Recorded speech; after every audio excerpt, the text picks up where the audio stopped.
You're listening to Bold Calling, a podcast presented by Orem, where every episode we're bringing on the biggest and brightest minds in the tech and sales industries for a discussion about their biggest challenges and the unique ways they're solving them. I'm your host, Adam Sockel, and today I'm joined by Jonathan Pogact, VP of Marketing at Seamless.AI. Jonathan, thank you so much for joining me today. Hey, what's up, Adam? Appreciate that. I thought you were going to give me a promotion real quick.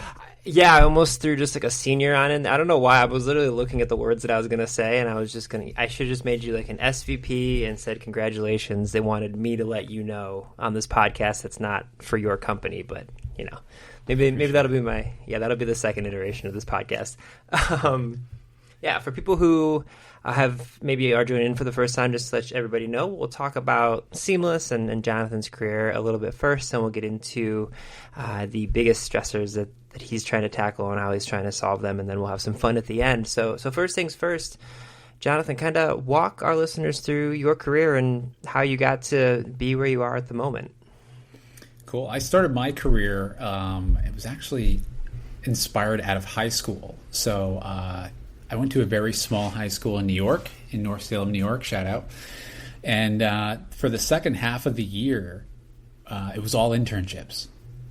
So wow. You didn't go to class, you took on an internship, and it had to be with a real company, with a real project, creating like real business outcomes to some degree, right? Yeah. As much as you can do as a student. So this was the year 2000, if you remember that.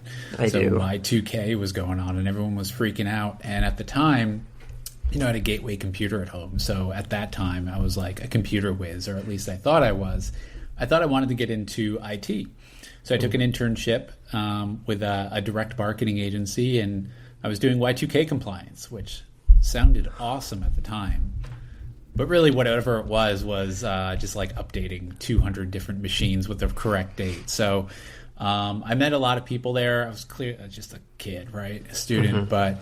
But this was back in the big days of AOL and big publishers and, a lot of direct marketers out there. And for those that don't know, direct marketing is just like measurable marketing, right? Like back then it was direct mail and package inserts and stuff like that, phone call campaigns.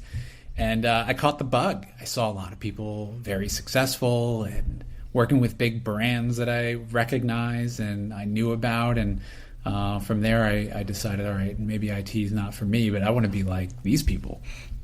So that's what I did. I went to school at night and during the day, took on part-time work. And long story short, the first half of my career was really in measurable marketing. Direct marketing dealt with frequency and recency and monetary value models, working with big historical publishers in New York like Reader's Digest and Disney Publishing and all these crazy companies, and a lot of them aren't around anymore, right? Or at least not the same as they used to be. But that's where I got my backbone. It was in data.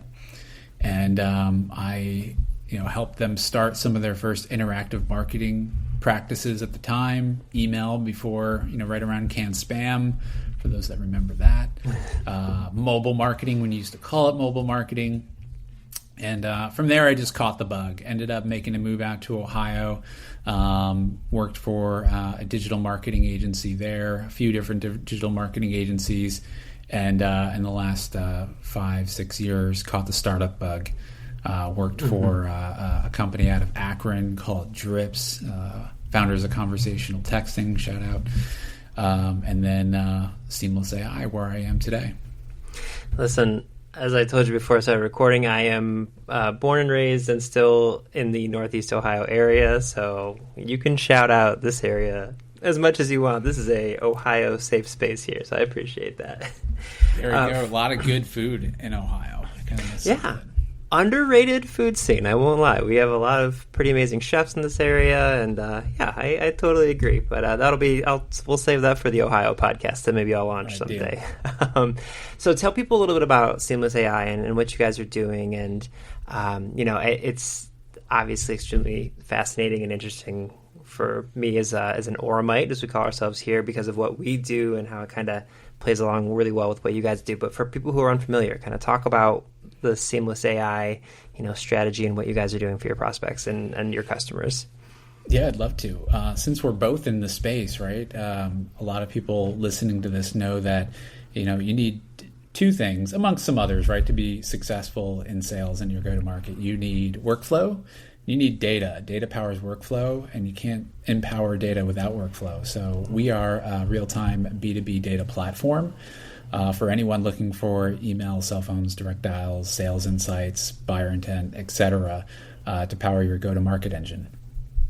Yeah, and obviously, the reason this is so important, people who, I'm kind of neck deep in an AI and sales dev report as we speak. Like, depending on when this comes out, the Orem report will either have come out or is about to come out, and it's how I've spent my last several months is honestly interviewing people like you on a non-recorded line as it might be, talking about this exact thing. And as much we are a tool where at our core we help people get into more conversations faster. We eliminate all of the manual aspects of cold calling and dialing, but if you don't have the right numbers, it doesn't really matter. If you don't, 95% of the market at any given time isn't actually purchasing when you reach out to them. So all that intent data and all of that information is so important. And it makes me curious for you from a marketing standpoint. Obviously, we're both in marketing. A lot of people I've talked to on the podcast so far have been in the sales space. And so we have similar but different goals. And so for you, what has been, without kind of giving away the secret sauce, what's been sort of the most successful way from a marketing standpoint that you have helped the market understand the importance of what you provide? Mm-hmm. I think you never answer that question, right? But I think some of the most important things that we've focused on is getting rid of manual list building, right? Or automating a sales process. And there's many steps involved when it comes to sales automation, but where I started my career, we had a CRM called Goldmine. I don't know if anyone's ever heard of that before, but it's like an old database. And the way that you'd fill in numbers or contact data for that database is that you would do like Google searches and directory searches actually at the time. And you'd put in all that data one by one. And by the end of the day, you might have 10 contacts for people that you might reach out to tomorrow. There's still organizations that operate like that today. Right, their BDRs or SDRs might spend the morning Google searching or guessing algorithms. Even, believe it or not, people still calling phone trees as well. I'm sure you see that at Orem in order to find the right person, to find the right contact. Our goal is to automate that for you and for anybody. Right? It's to make list building easy. It's to make it part of the strategy, not what you're spending all of your time on each and every day. And it's not just about getting data, it's the right data. And it's also the right data for those that are on the buying committee, and just getting you a more complete profile of your prospect all in one place. That's really where we spend a lot of our time educating people, not only in how to use the platform, but why would you use this and how could you?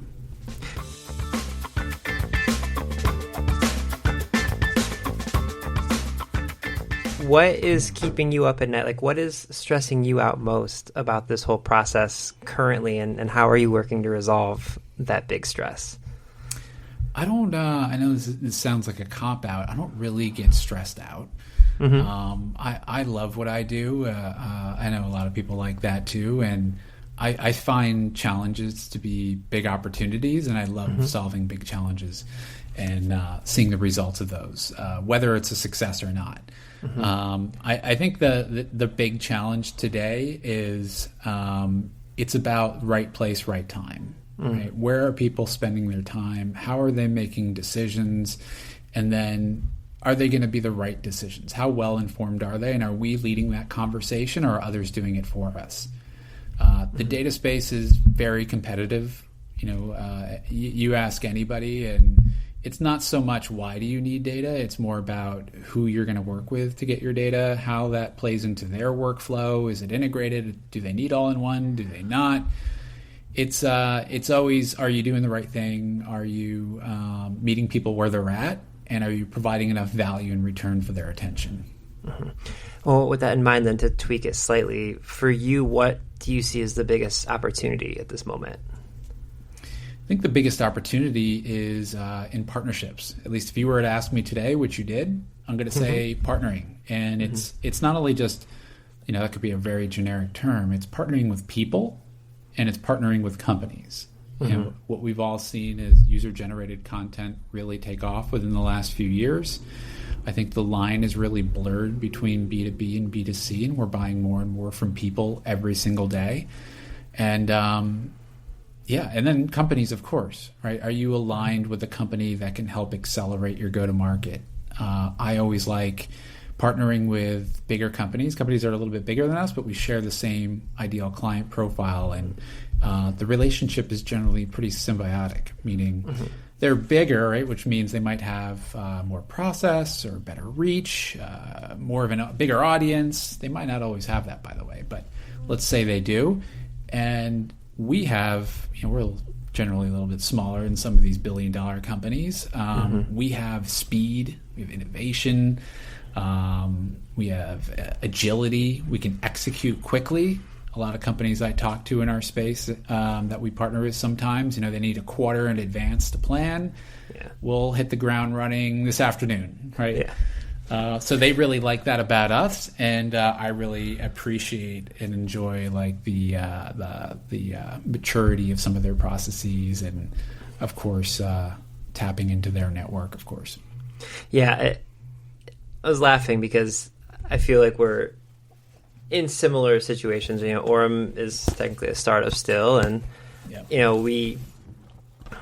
it's the same thing for us. Like we're able to spin things up really, really quickly. The podcast that we're literally recording right now was an idea 2 months ago, and kind of the longest process to get all this. It wasn't approval from my VP of marketing or our executive leadership team. The longest aspect of it was procurement of the tool that we're recording on right now, just because that takes time to go through legal and everything. And that is definitely the benefit from a startup standpoint.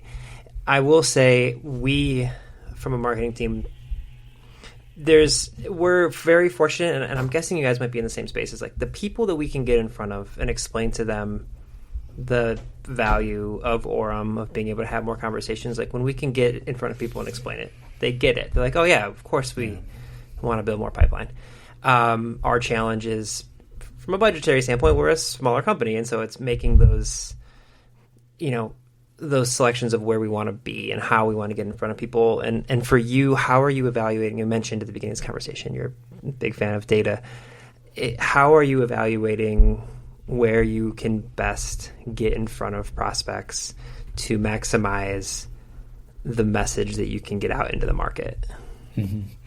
I mean, I think it's important to have a foundation in the fundamentals, right? Mm-hmm. Those will never go away. And what do I mean by fundamentals? I mean great content on your website, discoverable content, evergreen content. It's not the hot thing to talk about these days or anymore, really, right?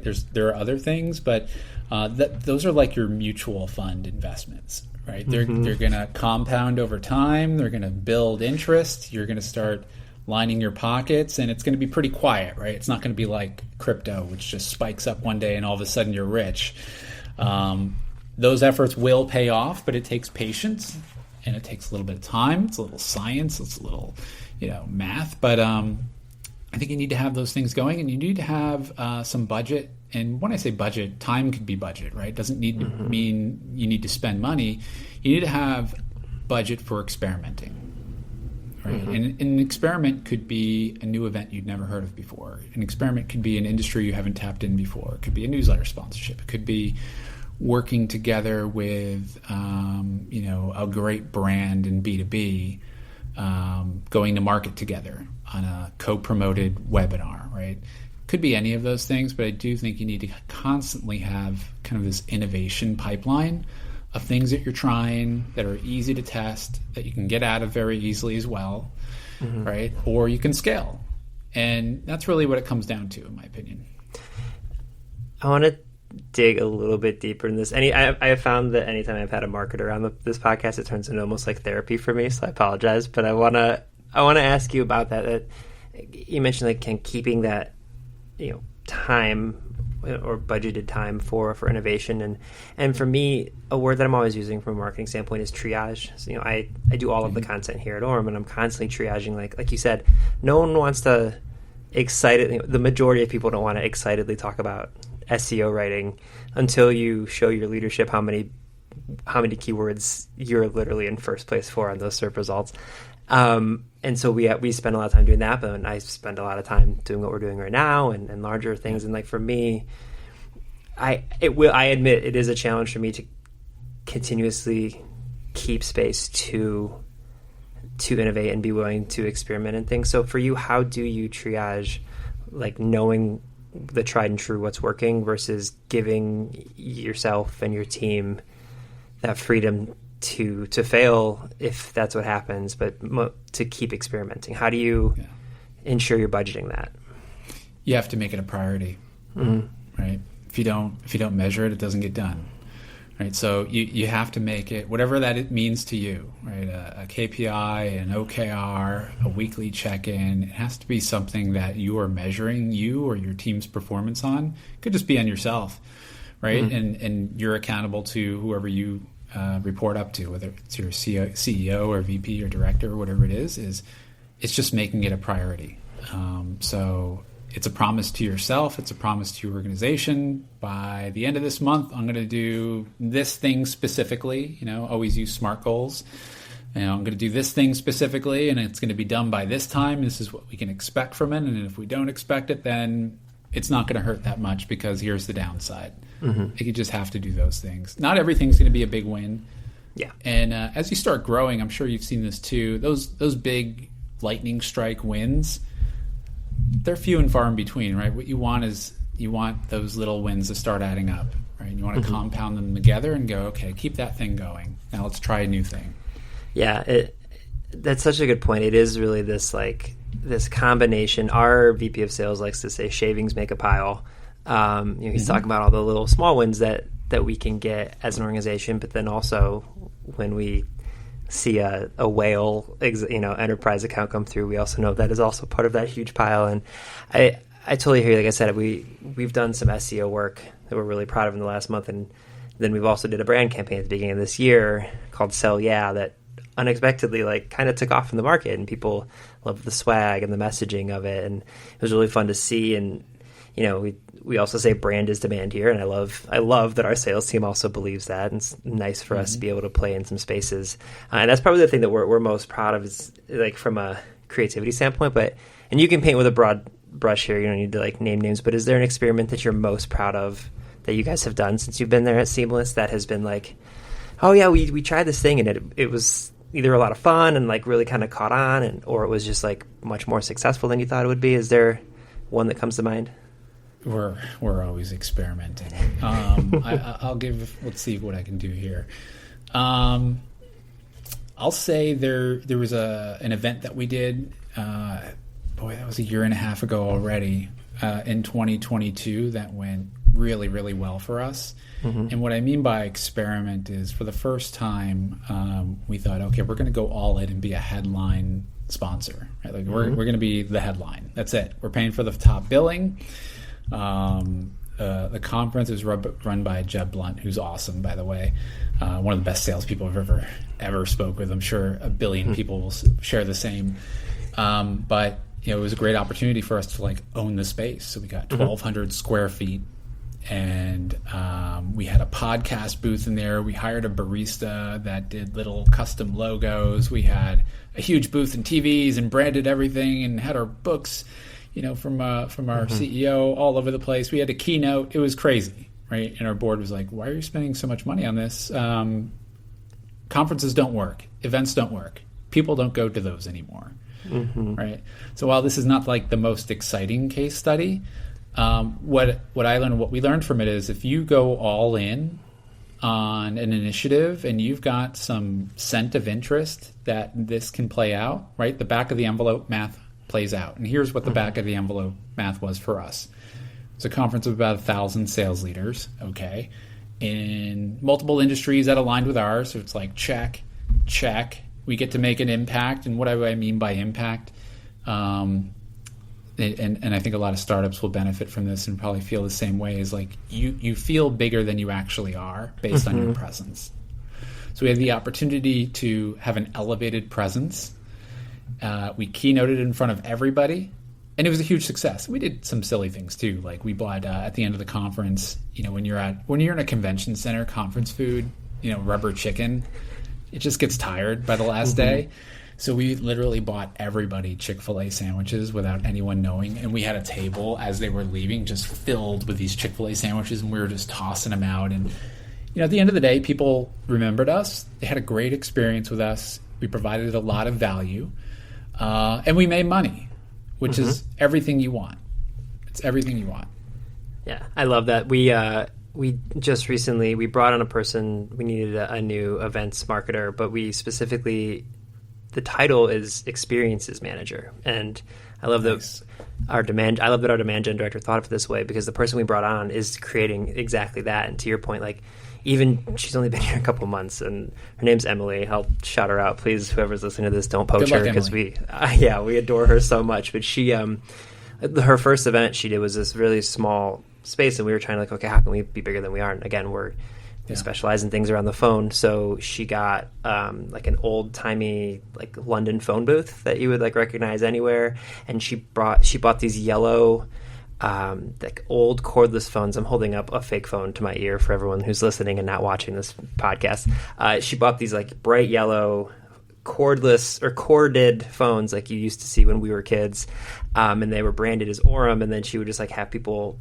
take photos with them and all these different things, and people saw them on LinkedIn, and like we had to end up doing a massive giveaway because people were like, because the phone itself plugs into your computer and you can actually use it if you want to call people, it'll connect and it'll connect with your Orem, and like people were losing their minds about it. And then the next place she did pedicabs that were just Orem branded, and so they were driving all around town during this event, and same thing, like people were like, wow, you guys are everywhere. And like in reality, we were just on the pedicab, but that looks like we're everywhere because it's all around town. And I love that so much. Like, just be memorable. Find a way for the people remember your name. And the Chick-fil-A thing. Yeah, I'm gonna borrow that Chick-fil-A idea. That's such a good idea. So strong. Yeah, we were in Atlanta too, so it's like home of Chick-fil-A in Georgia. Yeah.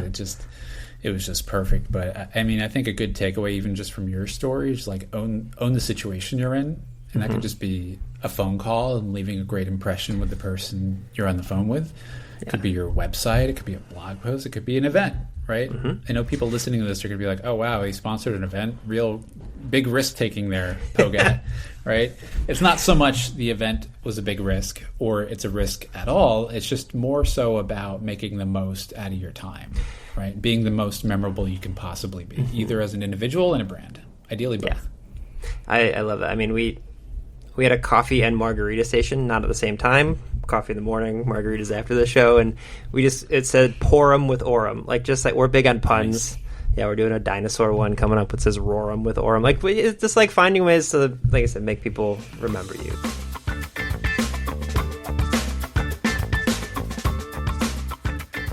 Okay, I want to get into a couple of light, kind of fun questions before I get you out of here. What was your first job you ever remember having? It could be when you were a kid, when you were a teenager. What was the first time you were technically employed?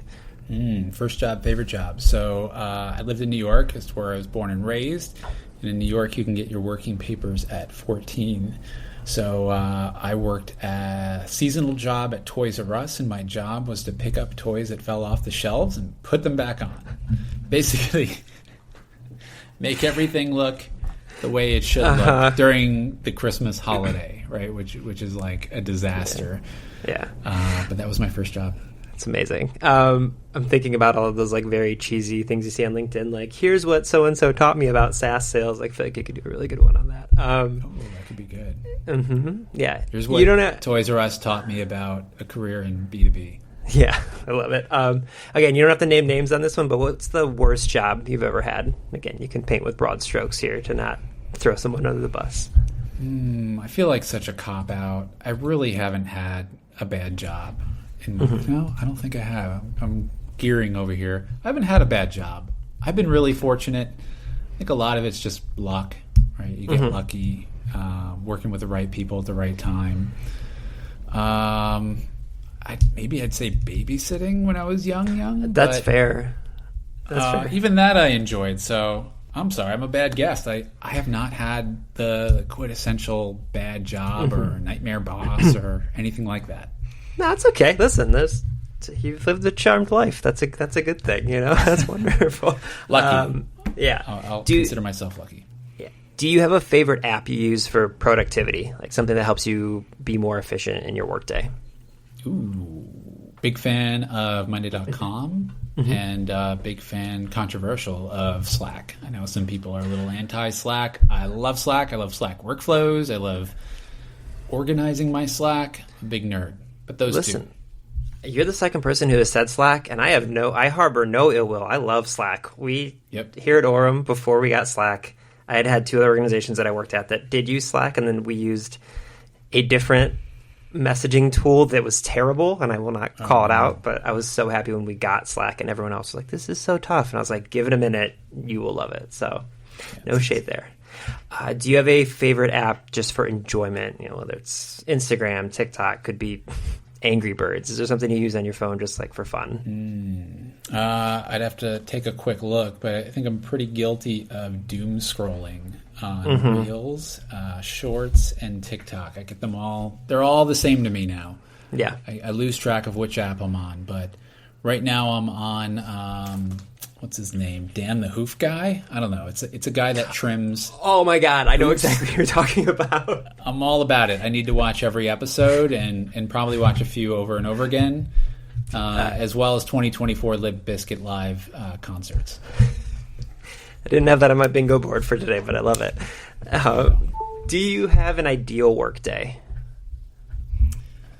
Yeah, I'm sure I do. I think an ideal work day: get up, have coffee at the right time, get my kids ready for school, take them to school, which is what I do just about every day. Have a great breakfast, and have my day filled with productivity and good feedback, challenges, wins, opportunities, and ultimately just growth as a person and as a professional. Sounds corny, but if you're asking me to paint my ideal day, that's it. Yeah, I love it. All right, last one. What is a cold call opener that would get you to at least hear someone's pitch? Like what could someone say if they got you on the phone that would keep you on the phone at least for a minute? Once in a while, some of them do get through. Don't hang up on me. This is a cold call. Got me recently, and I laughed because I have a pretty good sense of humor. So if you can get me to laugh, you have my attention. What else? I think that was the most recent one that stopped me, and I'm like, all right, what do you have? Yeah, I love that. That's perfect. Jonathan, where can people find you and learn more information about Seamless and all that good stuff? Yep. Hit me up on LinkedIn, Jonathan Pogact, and then Seamless.AI is the website. Check us out. Perfect. Thank you so much for joining me today. Thanks, Adam.